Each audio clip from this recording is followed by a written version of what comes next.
The laser fluttered briefly, coming to rest dead center between his heavy, furrowed brows.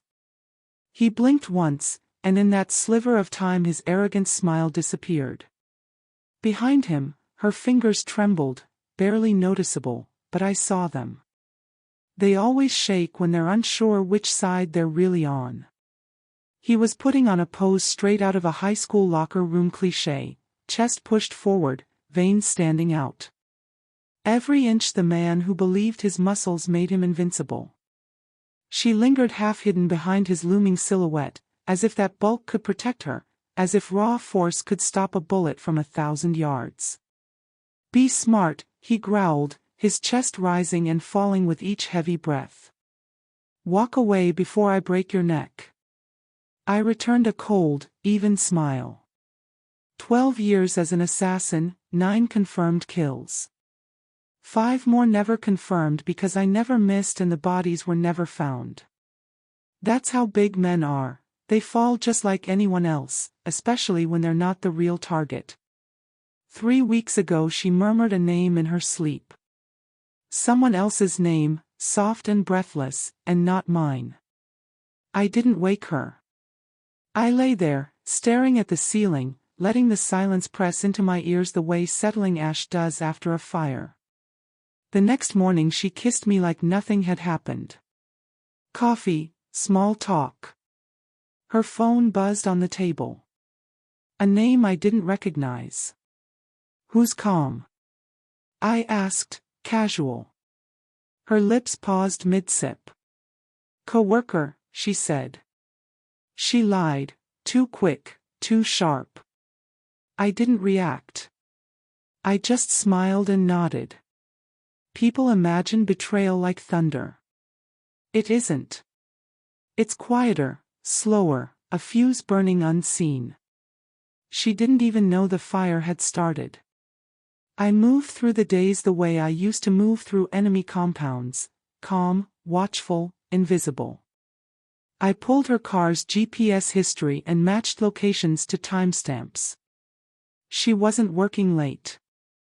She was parking at a high-rise across town for hours at a time.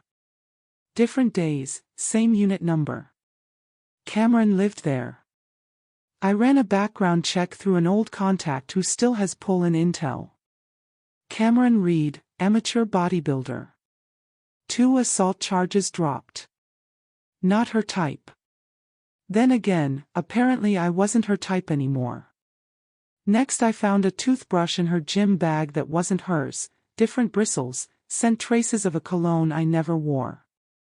Still, I said nothing. That's what kills him in the end, not the betrayal, not the exposure, but the silence.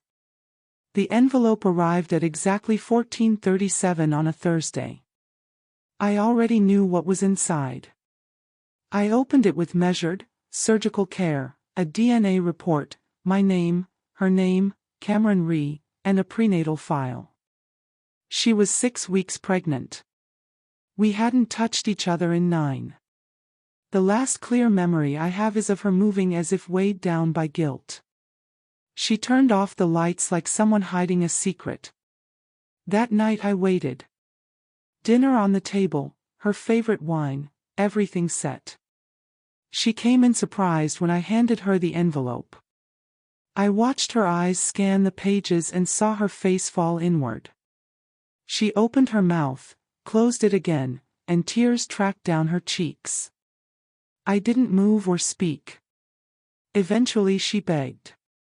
She said she was confused. She said it was a mistake. Funny word, mistake. Betrayal ought to come with a warning label, clerical error. And here we are again, the cocky giant with a mouth too big for his skull and her cowering behind him, unsure which of us to fear more. "You don't scare me," he spat, trying to regain his swagger.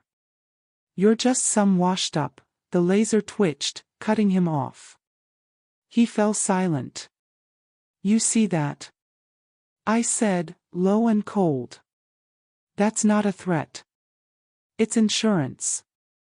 His eyes darted up, finally landing on the rifle's red dot somewhere on a rooftop across the street. I stepped forward, composed and deadly. She didn't tell you, did she, that she's pregnant with your kid? His mouth hung open, stunned.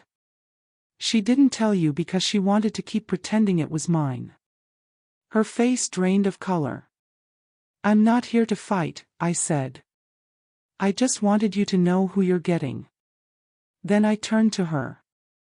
Don't call. Don't follow. Next time I see either of you, it won't be a conversation. I walked away, leaving silence behind me. For once, I didn't look back. Some betrayals cut clean. Others leave you bleeding in places no one can see. I learned long ago how to close wounds without stitches. You stop asking why. You stop needing answers.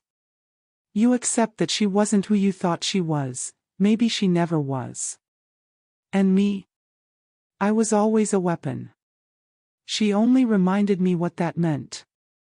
A weapon doesn't cry. It doesn't beg. It doesn't regret pulling the trigger. It simply makes sure it never misses. And I never miss.